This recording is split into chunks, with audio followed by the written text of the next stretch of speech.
Viewers, welcome back to my channel Priya fly. अगर आप मेरे चैनल पर न्यू है, do not forget to hit the subscribe button and like भी पहले कर सकते हो, उसके बाद आप वीडियो पूरा देख सकते हो। वीडियो बिल्कुल भी स्किप ना करें, बीच में कुछ भी स्किप ना करें। This video is going to help you people जो भी बहुत ज़्यादा भी बिगनर है, लाइक बहुत ज़्यादा बिगनर है and you just started thinking कि आप इसमें जाओ या जाना चाहते हो या चाहते हो। This video is for boys and girls both can watch this videos. You can sit at home, you can watch this video at phone और TV, जहाँ भी देखना आराम से देखो, सभी के लिए, ठीक है, कोई पार्शियलिटी नहीं है। वैसे बिगनर्स के लिए मैंने ग्रेजुएशन करनी चाहिए कि नहीं चाहिए, एजुकेशन रिलेटेड मैंने बहुत सारी बना रखी है। आप ये वीडियो देख सकते हो, ये वाले वीडियो भी देख सकते हो, इट विल हेल्प यू, ठीक है। So this video is going to be a part 1। Part 2 कुछ दिनों में अपलोड हो जाएगी, आप वो भी देख लेना, ठीक है। पहले पार्ट 1 आप देखो। Part 1 is all related to your eligibility criteria. Okay, eligible हो कि नहीं हो, कैसे एलिजिबल हो सकते हो, आपके में क्या गुण चाहिए, क्या अवगुण है, क्या क्या आपके अंदर रिक्वायरमेंट है, क्या खासियत है, क्या उनको चाहिए एक कैबिन क्रू के लिए, वो मैं इस वीडियो में बताऊंगी।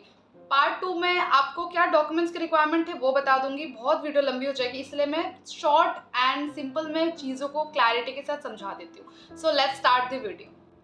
Okay, so girls and boys please note it down. आपकी एज 18 से लेके 27 तक होनी चाहिए अगर आप अप्लाई करना चाहते हो कैबिन क्रू पोजीशन के लिए। कैबिन क्रू के लिए मैं बता रही हूँ। Ground staff is totally different, cabin crew is totally different, ठीक है।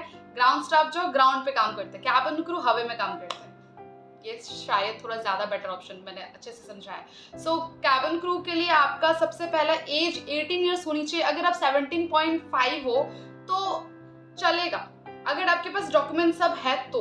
अगर डॉक्यूमेंट्स नहीं है, 18 ईयर्स भी नहीं हो तो प्रॉब्लम हो जाएगी। इसलिए 18 years is the starting phase, like आपका 18 साल होना जरूरी है for the domestic airline, like Indian airline जो इंडिया में फ्लाई करती है, इंडिया से इंडिया ही जाती है, Delhi to Mumbai, Mumbai to Goa, Goa to ये वो। एंड अगर आप इंटरनेशनल एयरलाइन में जाना चाहते हो, इंटरनेशनल के लिए अप्लाई करना चाहती हो या चाहते हो, तो आपकी एज 21 ईयर्स मिनिमम होनी चाहिए। लाइक 21 ईयर्स वहाँ पे एलिजिबिलिटी है। 21 साल से नीचे वालों को वो नहीं लेते हैं, छटनी कर देते हैं। 21 साल से ऊपर हो तो डजेंट मैटर, बट 21 के नीचे नहीं होनी चाहिए। आपका एज मालूम हो गई हो आपको तो आई होप मैं आगे बढ़ सकती हूँ। पॉइंट नंबर 2 जो है आपका educational qualification. Educational qualification 10th pass out plus 12th pass out होनी चाहिए, that is called 10th plus 2, ठीक है। 10+2 जो आप सुनते हो ना, 10वीं तो आपने कर ली, 10th तो आपने कर ली, 12th भी आपको करनी है। 12th एक रिकॉग्नाइज्ड बोर्ड से करनी है, ऐसे वैसे ही कोई लंटू फंटू से आपने अगर 12th करा है एंड बैकग्राउंड चेक में उनको पता चला कि ये तो कोई नाम ही नहीं है, इसका कुछ अता पता ही नहीं है, तो they can cancel your selection, ठीक है। तो ये भी प्रॉब्लम आती है। सो आप एक अच्छे से स्कूल से पढ़े हो, 12th बेसिकली 12th तक स्कूल ही होती है, स्कूलिंग आपने कि अच्छे से करी है, एक रिकॉग्नाइज बोर्ड से करी है, तो it will create a good impact on them and it will not create any problem for you guys, for you people, fine. So आपका 12th पास आउट होनी ज़रूरी है। 12th पास आउट होने के बाद आपका ये काम टेंशन फ्री रह लो कि आपको ग्रेजुएशन करना है नहीं करना है, कोई टेंशन नहीं। 18 साल 12th पास आउट, पहला 2 चीज़ हो गया, आप दोनों हो आराम से अप्लाई का सोच सकते हो। तीसरी चीज़ मैं आपको बताऊंगी, आपकी हाइट और वेट, ये दोनों एक दूसरे से जुड़ी हुई है, लाइक दोनों एक दूसरे से जुड़ी हुई है। अगर आप बहुत ज़्यादा टॉल हो, और कुछ लोग कहते हैं कि मैं बहुत लंबी हूँ यार, मेरा कैबिन क्रू में सिलेक्शन तो यूं ही हो जाएगा। बॉयज़ कहते हैं मैं बहुत लंबा हूँ, कैबिन क्रू में सिलेक्शन यूं ही हो जाएगा, बट आप बहुत लंबे हो एंड आप बहुत पतले हो, जो आपका BMI बॉडी मास इंडेक्स से मैच नहीं कर रहा है, तो कोई फायदा नहीं है, दे विल रिजेक्ट यू। क्यों? लंबाई नहीं चाहिए, लंबाई के साथ आपका वजन भी प्रॉपर होनी चाहिए, तभी आप आगे फॉरवर्ड हो सकते हो, ठीक है। कुछ लड़कियां बहुत सुंदर होती है और वो कहते हैं कि मैं सिलेक्ट होके ही आऊंगी, बट आपका वेट एंड आपका हाइट अगर दोनों एक दूसरे से कनेक्ट नहीं है तो they will reject you. Doesn't matter how much beautiful you are, आप किसी हुस्न परी जाने जहां ही क्यों ना हो, doesn't matter for them. What matters a lot, safety की वजह से आपका हाइट वहाँ बहुत ज़्यादा मैटर करती है, आपके वेट बहुत ज़्यादा मैटर करते हैं वहाँ पे, इसी वजह से height and weight is important. So girls का हाइट जो मैं आपको स्टार्टिंग बताती हूँ, 155 सेंटीमीटर गर्ल्स की हाइट है, जो कि कैबिन क्रू के लिए ज़रूरत है, चाहिए होती है, ठीक है। कुछ एविएशन में 158 सेंटीमीटर पूछते हैं वो, क्योंकि 155 उनको नहीं चाहिए, 158 उनकी हाइट होनी चाहिए। मोस्टली आपको ये इंटरनेशनल एयरलाइंस में ही पूछते हैं कि 158 होनी चाहिए या फिर 160 होनी चाहिए सेंटीमीटर फॉर गर्ल्स, ठीक है। But for boys eligibility criteria पूरी डिफरेंट है बॉयज़ के लिए। बॉयज़ की स्टार्टिंग हाइट होनी चाहिए 163 से 165 कुछ एयरलाइंस में। लाइक बॉयज़ को बहुत कम ही हायर करते हैं, बट जिनमें भी करते हैं बॉयज़ की हाइट बहुत ज़्यादा मैटर करती है। वेट तो मैटर करते हैं, हाइट मैटर करती है, बट हाइट आपकी 163 से स्टार्टिंग है।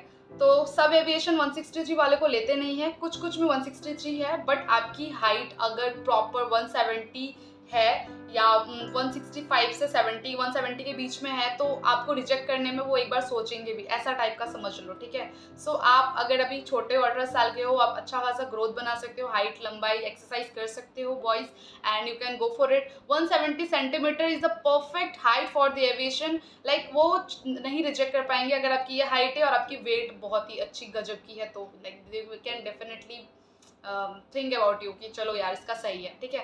सो बॉयज़ का ऐसा हो जाता है। तो स्टार्टिंग 163 है, बट अगर आपको सिलेक्ट होना ही है तो आपके लिए 170 centimetre is the perfect height मैं बताऊंगी, क्योंकि 163 वाले ज़्यादा एविएशन लेते ही नहीं है। मतलब वो सिलेक्शन बहुत कम ही कर रहे हैं बॉयज़ को, गर्ल्स को प्रीफर करते हैं। बट जो 170 के कुछ एयरलाइंस है जो लेते हैं, जैसे कि विस्तारा हो गया, ये सब चीज़ें हो गई, तो उन लोगों का क्या है कि वो 170 आपको देखा, perfect, good to go. SpiceJet जो है वो 173 सेंटीमीटर ढूंढते हैं बॉयज़ में कि 173 का होना चाहिए वो, तो उनके एलिजिबिलिटी थोड़ी डिफरेंट है। फिर इंटरनेशनल एयरलाइंस की बात करो तो उनको थोड़ा ऊपर चाहिए, ठीक है। So 170 centimetre is good to go. Like आप इस हाइट के साथ आप किसी भी एविएशन में फिट हो सकते हो, ऐसा मैं बता दूंगी कि ये अच्छी एक हाइट है। अब वेट की बात करते हैं, बॉडी मास इंडेक्स, मैं लिंक इन डिस्क्रिप्शन दे दूंगी। आप अपना वेट एंड अपना हाइट को लिख के आप कैलकुलेट कर लेना कि आपकी जो हाइट है क्या उससे आपका वेट जो है BMI ठीक निकल रहा है। गर्ल्स के लिए बेसिकली BMI होती है 18 से लेके 22 के बीच में होनी चाहिए। अगर आपका BMI आपने काउंट करा निकाला, आपका BMI अगर 18 से नीचे है, लाइक 17.5 है, तो खा पी के आप हेल्दी हो जाओगे, 18 हो जाओगे, 18 तक कर लेना, वो इजी है, हो जाएगी। बट आप 16 हो, 15 हो, आप बहुत अंडरवेट हो, तो वो 1% भी कंसिडर नहीं करते हैं। फिर अब बात करेंगे ओवरवेट की। गर्ल्स की बात करूँ मैं भी, 18 से कम हो तो आप थोड़ा बहुत मैच कर लोगे, बहुत कम हो तो अंडरवेट हो आप। 22 से अगर आपकी वेट ज़्यादा आ गई है, लाइक 23 आ गई, इट मीन्स आप बहुत ज़्यादा ओवरवेट हो। हमारे लिए ओवरवेट नहीं हो, हमारे पेरेंट्स के लिए ओवरवेट नहीं हो, बट आप एविएशन के लिए ओवरवेट हो, ठीक है। हेल्थ होना, मोटापा होना, बॉडी फूला होना, हेल्दी होना कुछ भी खराब बात नहीं है, बहुत अच्छी बात है। खाओ पियो, अपने पैसे का खा रहे, किसी का नहीं खा रहे, है ना, अपना है। बट एविएशन में सेफ्टी पर्पस पे वो इतना जज करते हैं, अदरवाइज कुछ ऐसा नहीं है। आप उनको मत कहो कि उनको खूबसूरत, उनको हाइट लंबी, उनको मोटे पतले ऐसे चाहिए। बहुत हेल्दी हेल्दी लड़कियां भी आपको एविएशन में दिख जाएंगी, बट इसलिए वो है क्योंकि उन्होंने जो हेल्थ बनाई है उसके हिसाब से उनकी हाइट मैच कर रही है, उनका BMI पूरा मेंटेन है। दैट इज द रीजन वो बॉयज और गर्ल्स उस एविएशन में है, ठीक है। सो आपका 22 से अगर ऊपर है तो आप ओवरवेट हो, एक्सरसाइज करो, कम कर लो। बट आप 18 से 22 के बीच में हो, कुछ भी हो, 21.9 ही क्यों ना हो, आप फिट हो, आप जा सकते हो एविएशन के लिए, वेरी गुड, मतलब बहुत सही है आपका BMI रेंज जो भी आएगा, ठीक है। आई होप ये क्लियर हो गई हो। बॉयज़ की बात करते हैं तो बॉयज़ का थोड़ा सा डिफरेंट हो जाता है। बॉयज़ को कहते हैं 22 से 25 के बीच में होनी चाहिए। लाइक आपका BMI 22 से लेके 25 के बीच का होना चाहिए। अगर आप 22 के नीचे हो तो आप अंडरवेट हो, खा पी के उठ जाओ, बड़े मोटे हो जाओ, हेल्दी हो जाओ। बट अगर आप 25 के ऊपर हो, it means you overweight. Boys का बॉडी स्ट्रक्चर गर्ल्स से बहुत हटके होता है, इसलिए इतना ज़्यादा का फर्क है। तो उनका बॉडी वेट और उनका बॉडी मसल्स बहुत डिफरेंट होता है, इसलिए इतना पार्शलिटी है। तो आप ये मत सोचना कि इतना इतना है, ठीक है। सो 25 से अगर आप ऊपर हो तो आपको वो नहीं कंसिडर करेंगे, बट 25 से नीचे हो, 22 के बीच के हो, तो आराम से कंसिडर करेंगे। You can go for it, like fit to fly, fit to go for in any aviation, ठीक है, बहुत ज़्यादा सही है। तो लिंक दे दूंगी, उसमें आप नाप लेना। आई होप ये सारी चीज़ें आपको क्लियर हो गए विथ क्लैरिटी, एक एक चीज़ें मैंने क्लियर कर दिया। फिर भी कोई डाउट रह गया हो मुझे कमेंट सेक्शन में ज़रूर पूछ लेना।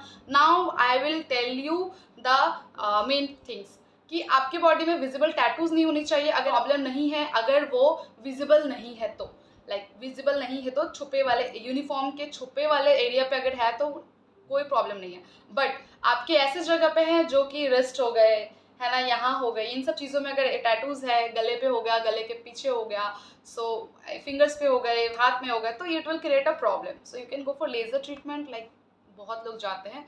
आई विल नॉट सजेस्ट यू कि लेजर ट्रीटमेंट पे जाओ, बट बहुत लोग करते हैं। तो टैटूज जगह अगर विजिबल है तो it will create a problem. आप कितने ही फिट क्यों ना हो, कितने ही सुंदर क्यों ना हो, कितना ही अच्छे आपकी हाइट, वेट, आपके स्पीकिंग स्किल्स क्यों नहीं है, टैटू की वजह से आप रिजेक्ट हो जाओगे एक छोटी सी चीज़ के लिए। तो टैटू इज़ इंपॉर्टेंट यहाँ पे कि नहीं होनी चाहिए, ठीक है। नेक्स्ट, वेल ग्रूम होनी चाहिए, आपके ग्रूमिंग सही होनी चाहिए। आप एक अगर आप कैबिन क्रू के लिए जाए तो आपको ग्रूम होना आने चाहिए। सबको नहीं आते, मुझे तो अब तक नहीं आती है, बट स्टिल थोड़े बहुत आपको आनी चाहिए कि how to apply lipstick, at least how to apply lipstick, दांत में ना लग जाए, ऐसे ये सब बहुत गंदा दिखता है। तो ये सब चीज़ों की आपको समझ होनी चाहिए, बस इतना ही ग्रूमिंग चाहिए। बाल अच्छे से बना लो, यही ग्रूमिंग चाहिए। कुछ मेकअप नहीं मांगते, वो बाद में सिखा देते हैं कि मेकअप किस तरह से करनी है, वो सब एविएशन सिखा देते हैं। अभी आपको बस इतना पता होना चाहिए कि मैं इतना वेल ग्रूम हो सकूँ कि मैं एक इंटरव्यू में बैठ सकूँ, that's it. And so the last point is speaking skills. Speaking skills in the sense की लैंग्वेजेस आपकी हिंदी एंड इंग्लिश दोनों ही अच्छी होनी चाहिए। अच्छी के मीन्स अच्छी ही होनी चाहिए, ठीक है। कुछ लोग हिंदी बहुत अच्छे से नहीं बोल पाते हैं जबकि वो इंडिया में ही होते हैं, so it's really bad. But हमारे एनवायरनमेंट पे भी मैटर करती है कि हम वहाँ पे अगर स्पीकर्स हिंदी नहीं है तो ऑब्वियसली हिंदी नहीं बोले जाते हैं। लाइक असम, बंगाल सब में बहुत प्रॉब्लम होती है, मैं वहीं से रही हूँ। At least you can speak Hindi, that matters a lot. आप बोल सकते हो हिंदी, आप समझ पा रहे हो, वही चाहिए। इसी तरह हम इंग्लिश पे भी आएंगे तो इंग्लिश का क्या हो जाता है कि हमारे एनवायरनमेंट में अगर बंगाली, हिंदी, बिहारी स्पीकर है, पंजाबी स्पीकर है, हरियाणवी है, गुजराती है, मरवाड़ी है, तो हम वहाँ पे इंग्लिश कैसे सीखेंगे? तो हमारा एनवायरनमेंट जैसा होएगा हम वैसा ही बोलना पसंद करते हैं, हमें वही लैंग्वेजेस आती है, वही माइंड में बैठी होती है। इस वजह से हमारी इंग्लिश थोड़ी सी वीक हो जाती है। अच्छा खासा हम बोल भी ले, लिख ले, बट हम कम्युनिकेट करते वक्त में प्रॉब्लम हो जाती है। बट आपको इतना इंग्लिश आनी चाहिए कि आप एक सामने वाले से कम्युनिकेट कर पाओ, ठीक है। मोस्टली पैसेंजर्स ना इंग्लिश में ही बात करते हैं, नहीं भी उनको आती है तो स्टाइल इंग्लिश में ही मारते हैं, तो वो मैंने काफ़ी को देखा है ऐसे। सो ऐसा हो जाता है ना कि आपको इंग्लिश सीखनी आनी, मतलब सीख लो, आनी चाहिए आपको इंग्लिश, ताकि आप लोगों से बात कर सको। एंड इंटरव्यू आप पास कर लोगे तो और आपको क्या ही चाहिए, इंटरव्यू तक का इंग्लिश तो सीख लो कि बस हो जाए। बाकी तो ग्रुप में बैठोगे तो हिंदी में ही बात करोगे, कुछ पैसेंजर्स इंग्लिश में बात करें तो इंग्लिश में बात कर लो। आप इंटरनेशनल फ्लाई करोगे, आपको इंग्लिश नहीं आती है तो वहाँ आप ही को प्रॉब्लम होएगी। एंड आपको कोई प्रॉब्लम ना होए इसलिए भी आप इंग्लिश सीखो, क्योंकि फिर आप कहाँ किससे मदद मांगोगे। तो that is why English is important for your safety purpose, for your future purpose.